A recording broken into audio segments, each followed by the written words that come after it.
Del Stein হলো south আফ্রিকার একজন কিংবদন্তি বোলার। ডেল স্টাইনের বাউন্স এবং সুইং তাকে খুবই ভয়ানক করে তুলত। ডেল স্টাইন যখন তার প্রাইমে ছিল, বড় বড় ব্যাটসম্যানদের অবস্থাও খারাপ হয়ে যেত। তার 150+ কিলোমিটার গতির সুইং ব্যাটসম্যানরা বুঝতেই পারতো না বল কোন দিকে টার্ন করবে।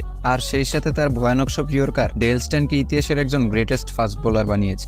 বর্তমানে ন্যাশনাল টিমে খেলে এমন অনেক বোলার রয়েছে যারা ডেল স্টাইনকে নিজেদের আইডল মনে করে। 2014 টি-20 ওয়ার্ল্ড কাপে নিউজিল্যান্ডের বিপক্ষে ডেল স্টাইনের সেই লাস্ট ওভার তো সবারই মনে আছে, যেখানে নিউজিল্যান্ডের জেতার জন্য প্রয়োজন ছিল মাত্র 7 রান, আর ব্যাটিংয়ে ছিল রস টেইলরের মতো ব্যাটসম্যান। আর সেই ম্যাচে মাত্র 4 রান খরচ করে সাউথ আফ্রিকাকে জয় এনে দিয়েছিল এই বোলার। ডেল স্টাইন তার প্রাইমে 6 বছরেরও বেশি সময় ধরে টেস্ট ফরম্যাটে নাম্বার 1 বোলার ছিল। আর টানা 6 বছর ধরে পজিশন ধরে রাখা কিন্তু মোটেও সহজ কাজ নয়। 4 নম্বরে রয়েছে ব্রেটলি এমন একজন বোলার ছিলেন যাকে পুরো বিশ্বই স্পিড গান নামে চিনে থাকে।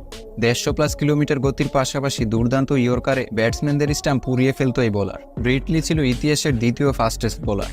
শোয়েব আখতারের পর 2005 সালে নিউজিল্যান্ডের বিপক্ষে ক্রিকেটের ইতিহাসে সবচেয়ে দ্রুতগতির বলটি করেছিল ব্রেটলি, যেটার গতি ছিল 161.1 কিলোমিটার। ব্রেটলি তার প্রাইমে খুবই ভয়ানক ছিল, কারণ সে গতি এবং বাউন্সের মাধ্যমে ব্যাটসম্যানদেরকে ভয় দেখাতো। আর কত ব্যাটসম্যানকে যে সে ইনজার্ড করেছে তার তো কোনো হিসাবই নেই। আর তার তুফান গতির ইয়র্কার ব্যাটসম্যানদের স্টাম্প দুমড়ে মুচড়ে ফেলত।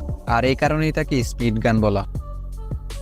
3 নম্বরে রয়েছে জাসপ্রীত বুমরা হলো বর্তমান সময়ে বিশ্বের নাম্বার 1 ইয়র্কার বোলার, যার ফলে তাকে ইয়র্কার কিং বলে ডাকা হয়। কেননা তার ইয়র্কারগুলো এতটাই ভয়ানক এবং কার্যকরী হয়ে থাকে, ব্যাটসম্যানকে বাধ্য হয়ে উইকেট বিলিয়ে দিতে হয়। 2019 বিশ্বকাপে বাংলাদেশের বিপক্ষে ব্যাক টু ব্যাক ইয়র্কার করে 2 উইকেট তুলে নিয়েছিল বুমরা।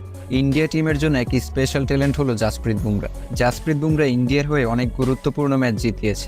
যে কোনো সময় বোলিংয়ে এসে খেলার মোড় ঘুরিয়ে ফেলতে পারে এই প্লেয়ার। লাস্ট টি-20 ওয়ার্ল্ড কাপের কথাই বলুন না কেন, ফাইনাল ম্যাচের 16 এবং 18তম ওভারে দুর্দান্ত বোলিং করে খেলার মোড় ঘুরিয়ে ফেলেছিল বুমরা।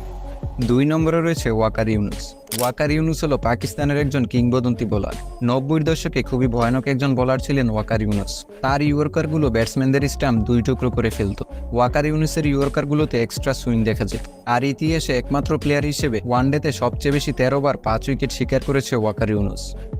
1 নম্বরে রয়েছে লাসিথ মালিঙ্গার বোলিং সম্পর্কে তো আপনারা সবাই জানেন। সে হলো ইতিহাসে সর্বকালের সেরা একজন ইয়র্কার কিং, কারণ মালিঙ্গা এমন একজন বোলার ছিল যে কিনা 6 বলে 6টি ইয়র্কার করত।